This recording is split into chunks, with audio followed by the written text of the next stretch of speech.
Or no, I think I was even like, is this gently used? Or is this brand new? Did you find this on Facebook Marketplace?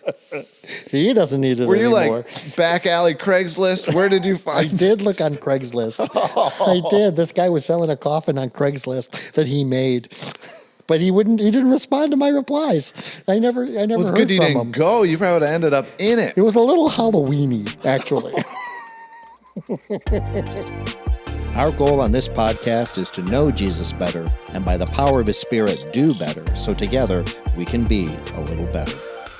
Well, welcome everybody to another episode of A Little Better. So great to be here. However you might be joining us, wherever you might be joining us, great to have you here. I am Nate, and I have the privilege of sitting in the seat of power today. This is my first time ever hosting the podcast, and the reason for that is because I'm here with my man, Brad, who delivered an awesome sermon on Sunday, but it kind of feels a little With great like, power comes great responsibility. That chair it's anointed. You can tell whether a guest is lying or not. Yeah, you and see I right can into their soul. I can steer this whole thing however I want to steer it. Right? I can ask you whatever question I want. I don't like this seat. Oh, well, it is great to be here, and truly awesome message on Sunday, Brad, that you delivered. And as we like to start things off with, we usually ask, give us your sermon in 60 seconds. My sermon in 60 seconds. Boy, that's really good, because I've never been asked that question and like, whoa, that's not as easy as you think. But we started off talking about, I brought a coffin, a casket on stage, and started beginning with the end in mind. If we could think ahead to the end of our lives, how would it change how we lived today? And then we also want to take the measure of a man, Paul, look at his funeral. So at 2,000 years later, how would we evaluate and understand the impact of his life? And so we've already seen him converted. So what was the rest of the story? So I tried to do a whirlwind tour through his missionary journeys, the places he'd been, the obstacles he'd faced, and the contributions he'd made, the scriptures that he had written, the books of the Bible, and just what was his passion was to take the gospel to the entire Roman Empire. And he accomplished it. He did it. And beyond his life, 300 years later, Christianity became the official religion of the Roman Empire. But and then as we reflect on that, well, what do you take away from that? Do you take away lessons in leadership? And Paul would say, no, you take away the fact that Christ blew up my life and turned me around 180 degrees, because I was a great leader before I was a Christian. I was just a horrible, wicked person. So I think we talked, then about just bringing it home in terms of right back to that coffin of the fact that we can't explain the church, without a risen Christ. We can't explain Paul's change of life without a risen Christ. When people come to your funeral and they look at your life, will they be able to explain your life without a risen Christ? Yeah, Brad, I thought you did just such an amazing job covering the life of Paul, essentially nearly 20 chapters in such a powerful way. And that coffin was, I know for me, grabbed my attention right away and got me thinking. Just a brilliant use of an illustration. Let's talk about that though for a little bit. Where in the world, like how do you find a coffin? Where did you come up? Where did you find this thing? I had the idea quite a while ago. And everyone I mentioned it to thought it was a terrible idea. They thought I was joking. And I said, no, I really want to do this. And I did. I actually look around, just trying to find cheap coffins. And I did go down the road of talking to funeral homes, talked to a couple of funeral homes. It didn't work out. I think if it did work out, it might have been hugely expensive for them to bring an actual casket for us. So Keith Horn, one of our volunteers, community group leaders, hugely, he's a spiritual mentor in this church, but he also has an awesome wood shop, and he loves making things. He made the cross that I used when I nailed that book to the cross a while ago, and he said he could make it, and I was blown away. He did make it quickly, and I thought it looked great, but I did think that was, again, just the thing that could tie it together and just focus us, what does it all matter when we make it to the end of our lives? Yeah. I agree, and I think you did a great job of doing that. And I love the use of that illustration. There's so many probably ways you could have directed that talk or illustrations that you could have used. And I know one of the things we like to think through or even ask is like, okay, as you look at this amazing talk you gave, were there additional things you thought about saying, an illustration, or, I mean, you did cover 19 chapters. I'm laughing because it was 19 chapters, and it was like, I know that when I did pre-preach, I mean, I was out of breath. I mean, there was just so much to cover, and you guys in feedback were just so helpful. I mean, I think it was still a pretty packed sermon, but you were so helpful on just focusing it, whittling it down. So yeah, there was a ton left on the table. So many stories, you wanted to talk about, just break down, so many things. But I do hope that I hit the highlights in an enticing way that people would want to read the stories. I had I don't know, there's an illustration I'll probably use someday in a sermon, but I just, for some reason, the Holocaust, came to mind. And the Christians in the Holocaust, and those who weren't even necessarily Christians, who risked their lives to save Jews. And there's an incredible story about Denmark and just what the people did there, risking their own lives, to save Jews. And I thought they were risking their lives, for save people's physical lives, but Paul is risking his life to save souls, and for him, it's just how many people can I reach? How can I multiply myself through others? That's an incredible thing about Paul. As much ground as he covered, think about all the people he trained, right. The men, the women, and launched them and trained them. Hey, you need to train other people who train other people. And just started this whole exponentially growing movement. So it was a whole lot more, could have broken down just on, if I was school and church planters, or, just how do we saturate Rochester with the gospel. Paul's got so many ways to help us there. I love that. So going back to the illustration you chose to use of the coffin, it's interesting because I'm sure it struck people in different ways. And at the start of the message, they saw that and they were like, "Whoa, okay, how do I feel about this? How is he going to use this?" Your jokes were even funny. Like, is someone coming out? Is Brad getting in? I thought that was great. But on a serious level, I do think, like, looking at a casket or even just thinking about the end of our life and thinking about death, it's hard. It's tough. It does make people awkward. It does weird us out, right? And I think, I'm sure most people, maybe you've never yet been to a funeral. There's people that probably listening to us who've never been to a funeral. Most of us have, and you just think about the first one you went to and how young you were when you went, and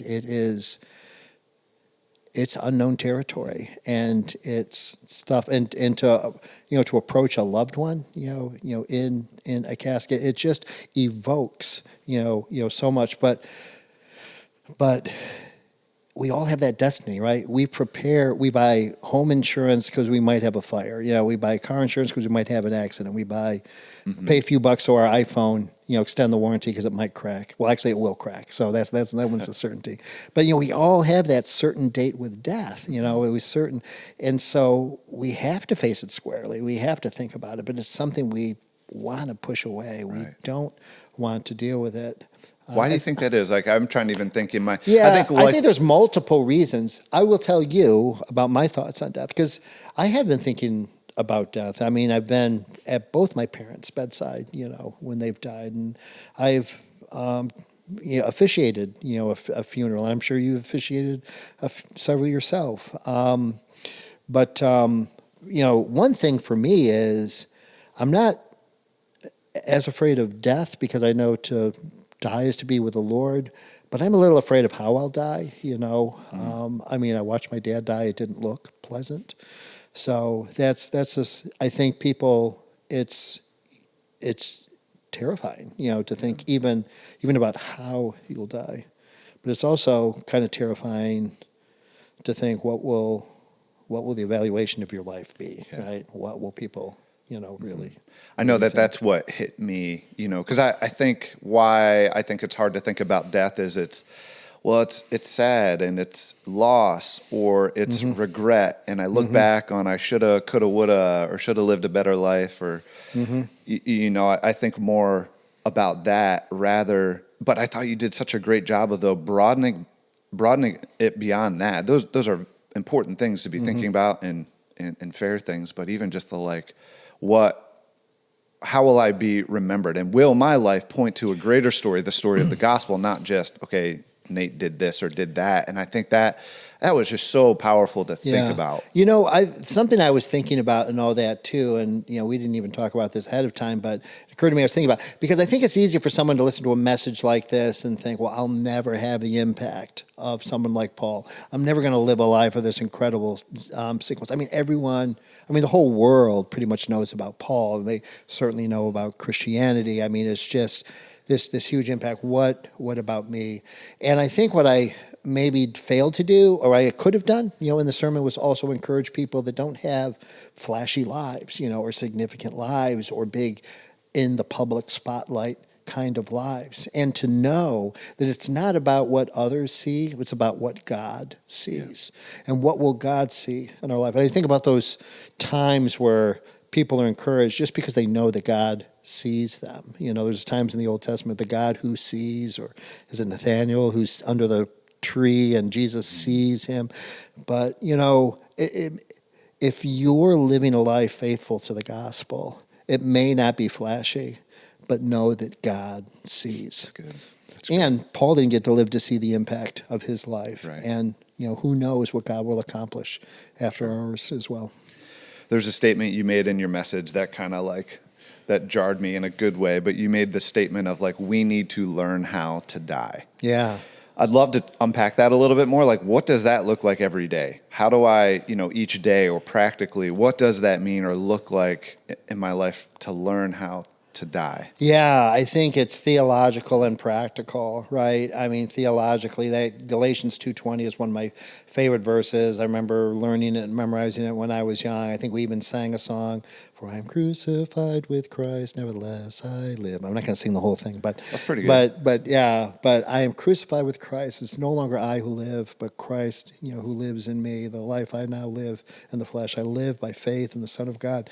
So theologically, you know, we die, but how do we die? Well, then it comes out in all kinds of practical ways where basically we have to sacrifice, we have to give up, we have to die little deaths each way. Jesus says, take up our cross daily. So there's this, and a cross is an instrument of death. There are ways we die. And it might be, one place it comes out, you know, clearly is in our relationships, and, you know, especially in marriage, right? Where for the sake of our spouse, you know, we die a little bit to love and serve them. And that kind of grows a heart, you know, of generosity, or grows a heart, you know, like Christ. And of course, not all of us are married, but if we're Christians, we're all married to Christ. And that's the, you know, that's that same relationship where we're married to someone, and for the sake of the one we love, there are sacrifices that we might need to make, you know, on a daily basis. It's so easy too. You look at Paul and it's like, man, shipwrecked, like stoned, in jail. Yeah. The whippings. I can't imagine 5 times being whipped, 39 right. lashes. Jesus experienced that once. Paul experienced that 5 times. That's amazing to me. And so it's so easy to think of like, man, well, how does Paul's life connect with my life? And I think, though, learning to die, or dying to ourselves, you know, sometimes, and in some places it can be that extreme, but yet sometimes. Well, it's not going to be always those kind of physical extreme imprisonment, you know, kind of things. You know, for us, you think about all the ways it happens financially. I mean, the sacrifices that people make financially. I mean, I remember times where I heard of people giving away retirement funds, and I'm like, dude, that's dumb. You know, but for the gospel, you know, for the church, for you know, a gospel, you know, initiative. But you know, financially, and what was the other one I was thinking of? Career-wise, you know, is think about, you know, the jobs, the opportunities, choosing a job for less pay because it positions us better to serve the gospel. Yeah, when you stop and think about it, like there's so many things, even just in our time, my time of like with my kids, you know, sometimes I'm like, so just put them to bed so I can have my quiet time and put on the TV or ESPN or whatever. But even just like the little extra time to ask them questions about their day, if I'm sensing that they want to talk, to like make the time, you know, I want to do this, but I'm going to pause here and engage with them. It could be with a friend or a coworker, just prioritizing what they want to do or time with them. And so it's big and drastic at times, but yet dying to self, or it can be in little moments, I feel like as well too. I think it's those little moments daily where the muscle has to be grown, right? Yeah, that's good. I mean, Jesus talks about turning the other cheek, or these very extreme sacrifices that people make, and I don't think those things come. You just like do it on the spot, right? You wouldn't show up at a football game to play a football game without training like ahead of time. I mean, there's things that we have to do, and I think it's those daily. If we are living that daily, taking up our cross daily and making those sacrifices daily, there's going to come those events in life where a huge sacrifice is going to be asked, and we'll have the spiritual muscle to do it because we've been practicing it in little ways. Yeah, that's good. I'm a little jealous because you got, I feel like, to some of the best parts of Acts to preach. Oh, I skipped a ton of I parts had too. Pentecost. Brad gets, the life and story of Paul. And I think part of that is like, I just love biographies. I love, you mentioned actually Keith Horn. Keith Horn actually wrote a book about his dad, who was a World War II bomber pilot. And I've read that book. And it's amazing. Shout out Keith Horn. Let the Kicking Mule Kick, I think is the name of the book. Anyways, additional resources. There you go. But I love biographies of true stories of just people doing extraordinary things. And, obviously the latter half of Acts is this incredible story biography on Paul. Yeah. You mentioned a number of ones that were your favorites. Were there any stories of Paul that you didn't get to mention in your talk? So many things. Or a favorite one? Well, I guess you mentioned some of your favorites, but any other favorites that stand out? I mentioned that my dad was a veteran of the Navy and loved the sea, and there's a lot of the sea, and there's that whole story. It goes on for quite a while. There's a lot of detail given. Part of it is because Luke was there. He's on the ship with Paul. When he's, and when the storm hits and there's 2 weeks and they're buffeting and they're fighting for their lives and they crash on an island and, lots of drama. That's another thing I don't think I really mentioned in the sermon was, Luke writes Acts, and for the first part of it, it's all they, and at a certain point it becomes we, and Luke is Paul leads Luke to Christ. He becomes a disciple. He follows him. He starts writing Paul's biography, writing the history, and he gets to be there. And he too survives, like shipwrecks and all these crazy stories. Amazing. Yeah, I know the one that just it boggles my mind. I just like feeling for the dude, feeling for Paul. It's like he's shipwrecked, or boat falls apart. He's bobbing around in the Mediterranean on this like piece of driftwood. Finally washes up on shore. Malta. It's got to be cold. He's been in the water for so long, goes to build a fire, and in the driftwood and fire that he collects, he gets bitten by a snake. It's like, man, talk about circumstantially, it's crazy. Right.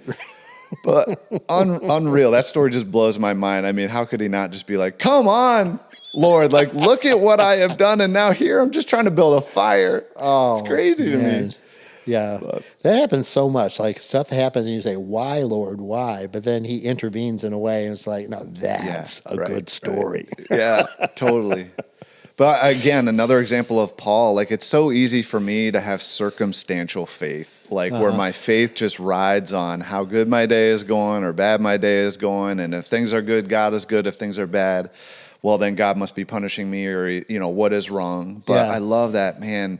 Paul had a foundational faith, a faith rooted in, as you talked about, a risen Savior. And if Christ really died, then there is a plan and purpose for our lives. And God's at work in the midst of all of it, even being shipwrecked and all of that. Paul, man, just never wavered in that faith. That's another thing that impressed me about the life of Paul was you start listening to the crowd, it's nuts, because there are times, I think a couple of times, when they want to make him a god. They want to worship him.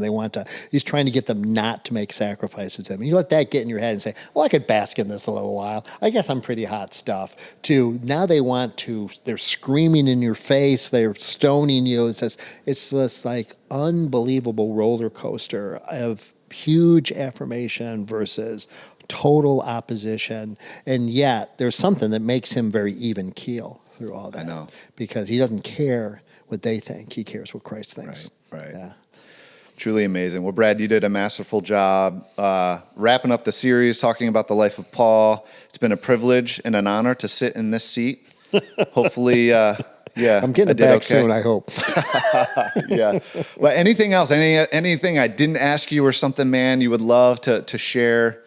Yeah, I think it's just, I do think that people really ought to go through the exercise of writing their own eulogy, of thinking ahead to what do they want the end and the measure of their life to be. And I hope that they're writing that it is their goal to please God, and that their life mattered for the gospel. And will people be able to say, I can't explain the church, without Christ. I can't explain Paul without Christ. I can't explain Nate without Christ. The things he did, the sacrifices he made, the decisions he made, they just don't make sense unless God is real. So just to lean into that and reflect on that, I think it's helpful for all of us. So good.